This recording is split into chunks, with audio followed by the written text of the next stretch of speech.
یاد رکھنا اللہ کریم جب آنسو عطا فرمائے، آنسوؤں کو انسانوں کے سامنے رائے گاہ نہ کرنا، آنسوؤں کو انسانوں کی دنیا میں رائے گاہ نہ کرنا، اپنے آنسو دن کی روشنی سے بچانا. یاد رکھنا میری بات، اپنے آنسو دن کی روشنی سے بچانا، رات کی تاریکی میں استعمال کرنا، نصف شب کو یہ چراغ چلانا.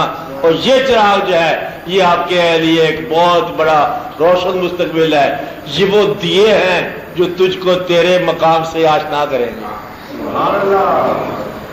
یہ وہ دیے ہیں، یہ وہ چراغ ہیں جو تجھے تیرے مقام سے آشنا کرتے ہیں.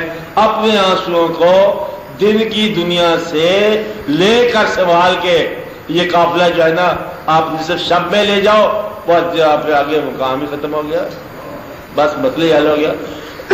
اس مقام کے بارے میں یہ کہتے ہیں حضور پاک کا ارشاد ہے، جب کبھی آپ تہجد کے لیے کھڑے ہو اگر رونا نہ آئے تو رونی شکل ہی بنا لو. جس کو رونا مل چکا ہو وہ تو پھر دیر نہیں لگتی ہے نا. تو یہ ایک ایسا مقام ہے کیونکہ وہ ذات چونکہ اتنی شفیق ہے کہ وہ روتا دیکھ نہیں سکتی، بس پھر عطا ہو جاتی ہے، بس پھر تو قرب کا مقام حاصل ہو جاتا ہے. اس لیے یہ وہ خزانہ ہے زندگی کے تمام محنتوں کا.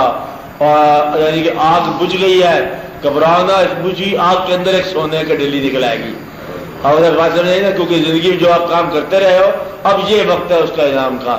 تو وہ تمام آنسو جو ہے نا آپ ان کو سمیٹو اور اس بارگاہ میں نصف شب کو حاضر کرو.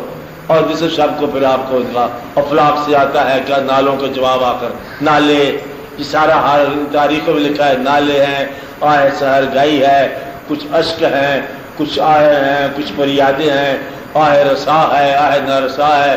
دعا بغیر آنسو کے دعا نہیں ہے. اور وہ ایسا وقت ہوتا ہے کہ اللہ کریم کی آواز آتی ہے کوئی جسے ہم سرفراز کریں، تو وہ پھر آپ کے آنسو ہی آپ کو سرفراز کرتے ہیں.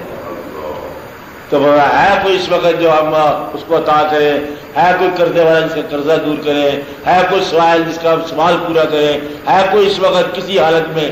تو وہ جو جاگ رہا ہوتا ہے اپنے چراغاں سمیت، بس جو بھی وہ بات کرتا ہے پوری جاتی ہے. تو وہ ایک مقام ہے. اس لیے ان لوگوں کے حق میں یہ بات ہے کہ اللہ کریم کا دیا ہوا غم جو ہے بس اللہ کریم کی امانت ہے. اللہ کے غم کو انسانوں کے ہمدردی میں ضائع نہ کرنا، انسانوں سے ہمدردی نہ لینا، کیونکہ انسان ہمدردی نہیں دے سکتا. اللہ کے دیے ہوئے غم جو ہے نا اللہ کے سامنے بس. تو بچہ جیسے معصوم بچہ ہوتا ہے نا، ماں ہی اگر اس کو مارے تو روتا ہے، ماں ہی کہتا ہے.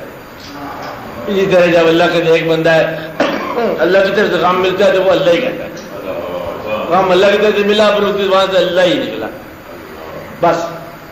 تو یہ خوش قسمت انسان وہ ہے جس کو غم اللہ کے اور قریب کر دے. بد قسمت وہ ہے جو غم بھی ملا تو اللہ سے دور ہی ہے، وہ بد قسمت انسان ہے. اس لیے آپ لوگ خوش قسمت ہو. تو آپ اللہ کا فضل ہے، غم اپنے کا بڑا ہی اس کی قدر کرنا یہ اللہ کی بڑی مہربانی ہے، خاص مہربانی ہے. اور یہ غم تو آتا ہے، آنا ہے اس لیے کیا ہے کوئی گھبرانے والی بات نہیں. اللہ تعالیٰ اپنا فضل کرے.